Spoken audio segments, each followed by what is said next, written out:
শুক্রবারে আপনি আসরের পরে একটি আমল করুন, আল্লাহ রাব্বুল আলামিন আপনার ৮০ বছরের গুনাহ মাফ করে দিবেন এবং মাগরিবের আগে নিজের মাঝে আপনি ফলাফল দেখে অবাক হয়ে যাবেন ইনশাআল্লাহ।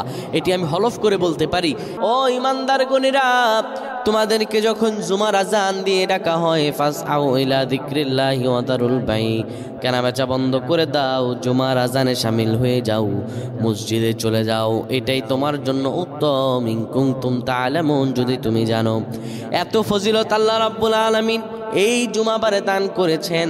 এই জুমাবারে আমার আল্লাহ এত রহম দান করেছেন। কেউ যদি জুমাবার আসর নামাজের পরে কারো সঙ্গে কথা না বলে এই দুরূদটি ৮০ বার পরে, দুরূদটি হলো আল্লাহুম্মা সাল্লি আলা সাইয়্যিদিনা মুহাম্মাদানিন নাবিয়্যিল উম্মি ওয়া আলা আলিহি ওয়া সাল্লিম তাসলিমা। এই দুরূদটি যদি পড়তে পারে আমার আল্লাহ রাব্বুল আলামিন তার রিজিকে বারাকা দান করে দিবেন।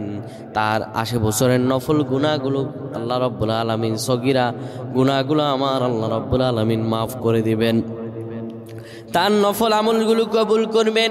এই জুমাবারকে দুরুদের দিন বলা হয়। দুরুদটি হলো আল্লাহুম্মা সাল্লি আলা সাইয়্যিদিনা মুহাম্মাদানিন নাবিয়্যিল উম্মি ওয়া আলা আলিহি ওয়া সাল্লিম তাসলিমা। আল্লাহ যেন আমাদের বুঝদান করেন, পয়না আমিন।